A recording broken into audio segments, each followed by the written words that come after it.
Coming up right now on SUTV News, updates on the Pennsylvania budget crisis and campus construction. Plus, a look back at the highlights of the last school year. SUTV News starts right now.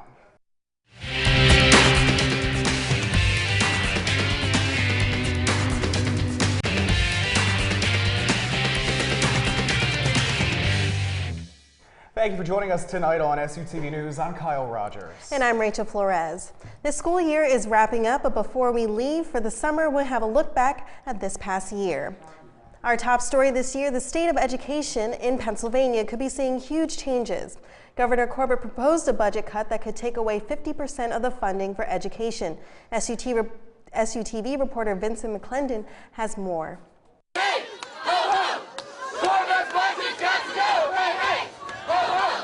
I'm not asking you to read my lips.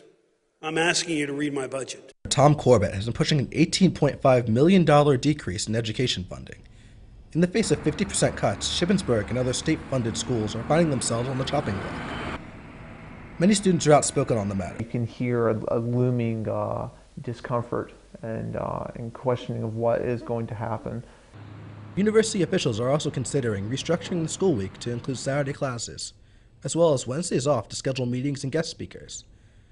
The impact of this proposal also extends to Shippensburg students looking for a way to unwind from their studies.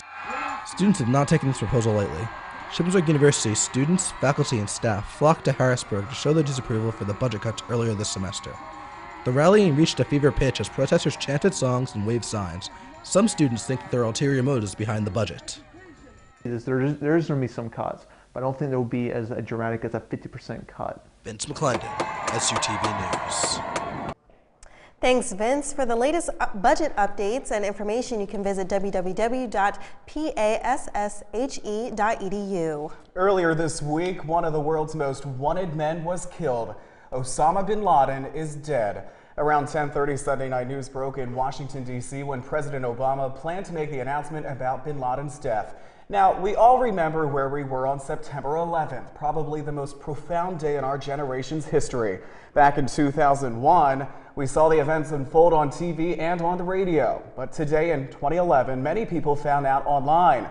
I actually got a breaking news text from CNN about an unspecified address from the president and then saw on Twitter that Osama bin Laden was killed. SUTV News polled about 200 people to find out how they heard the news. Nearly half found out from Facebook and Twitter. About 50 saw it on TV. Now, some of you heard about it while watching the Phillies game. And an interesting note, when the news broke about Osama bin Laden's death, the Phillies were in their 9th inning. The score tied 1-1. For SHIP students, construction is a constant part of the university landscape. The Cub, Huber Arts Center, and soon new residence halls. Brian Hurt and Grant McKenzie bring an in-depth look. Construction has played a large role here on campus in the last several months.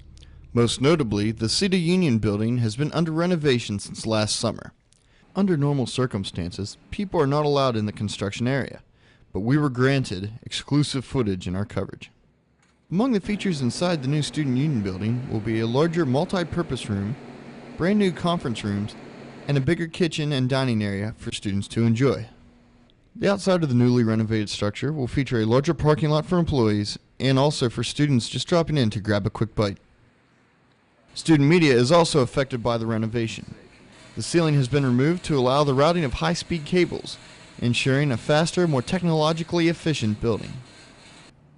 The Huber Arts Center is in the final stages of its construction and has already opened a few of its doors.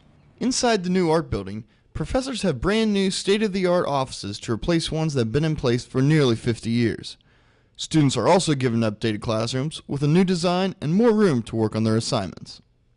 The new building has wonderful new hallways and also features a 4th-story lookout, offering a unique bird's-eye view of the campus.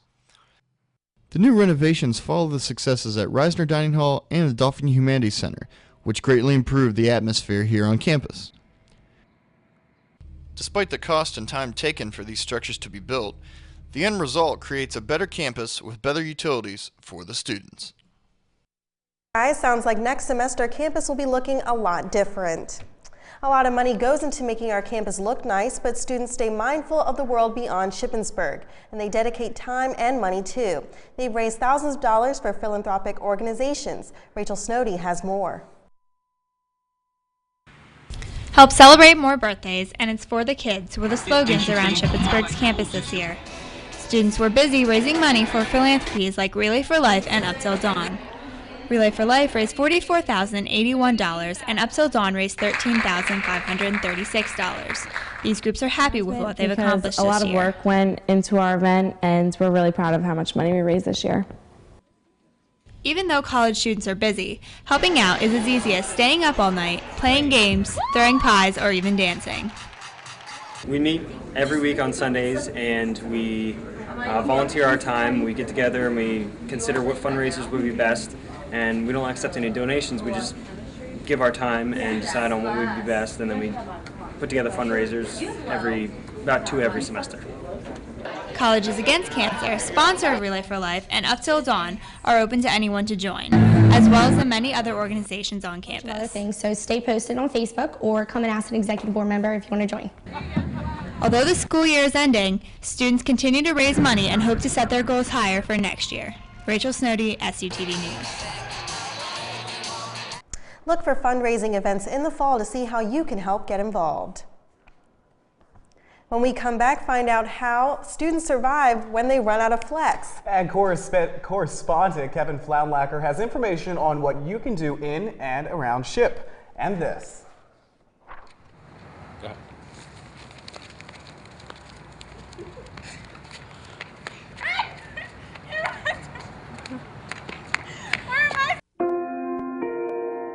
Share ourselves. Healing starts with us. This year, SUTV covered a variety of local entertainment ranging from comedy spoofs to local aspiring musicians and even the roommate pranks. Let's recap SUTV's entertainment highlights of the 2010-2011 year. SUTV was lucky enough to have Cronin and the Mollusk, the 2011 winners of Shippensburg's Acoustic Battle of the Bands, in the studio live. Shippensburg also showed its humorous side with its very own comedy spoof called One-on-One Basketball. Finally, we got to see the funny side of roommates trying to get some sleep.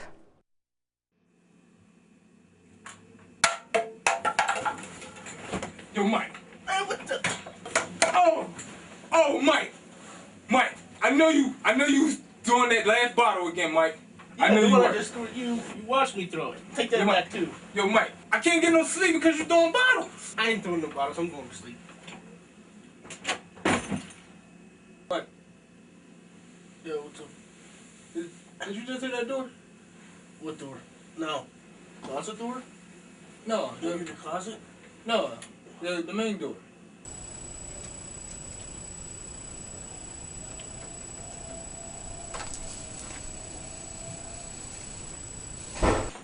Oh, snap! Oh! Yo! Oh my goodness! Social networking is becoming more and more influential in lives around the world. The movie The Social Network has changed the way people look at Facebook. I think I've come up with something. That looks good. That looks really good. People want to go on the internet and check out their friends, so why not build a website that offers that? I'm talking about taking the entire social experience of college and putting it online. We know you've been wondering how many photos are uploaded to Facebook each month. Well, we put it up on Facebook, and according to all the viewers, they elect answer D, and that is correct. Well, the answer is D, 1 billion. McFeely's Coffee House recently hosted this year's Acoustic Battle of the Bands featuring multiple local performers. Cronin and the Mollusk were the 2011 winners of McFeely's Battle of the Bands, and were more than happy to display their winning talent for us.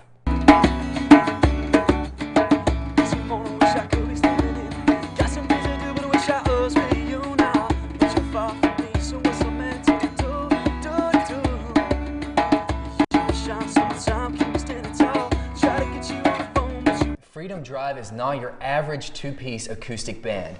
In fact, the Shippensburg duo don't consider themselves an acoustic band at all. We generally are acoustic because we have to be for now. But Tim always says we're a hardwood band. Hardwood. Hardwood, not hard rock. Hardwood. Take a break from studying for finals and grab a drink at Trogs Brewery. Check out some antique cars or explore the history of the Appalachian Trail. Trogs Brewery is the product of two brothers from central Pennsylvania. Brewery manager Ed Yashinsky told me more. John worked in a brew pub for a couple of years, got some brewing certification, went to brewing school. Chris was running the business plan for the company. By the time Chris was done and they graduated, Colorado had a couple hundred breweries already, and that's how we ended up here. The name Trogs comes from the guy's last name, Trogner. There's a lot of good stuff up here. Trogs is a nickname on Chris and John's last name, and they combine that with the Flemish word for pub. On average, our packaging line does between 1,500 and 2,000 cases and 200 kegs per day. Last year we made 30,000 barrels of beer. A stark difference from the times that Yashinsky says he packed cases by hand, and the growth hasn't stopped yet. We're moving into a larger facility. It's 90,000 square feet. It's located about 10 miles from here in Hershey. We're putting in a new brew house, some new fermenters. We're also taking everything that's in our current location and moving it. It should be fun. Trogs is set to move completely into its new facility by the end of the year, so there's still time to pop into the current one and time to look forward to the new one. The AACA Museum of Hershey has welcomed guests to visit its collection of vehicles. It started from the AACA, which is the Antique Automobile Club of America. Again, that organization just celebrated its 75th anniversary. It's the oldest and largest historical society for people who collect cars.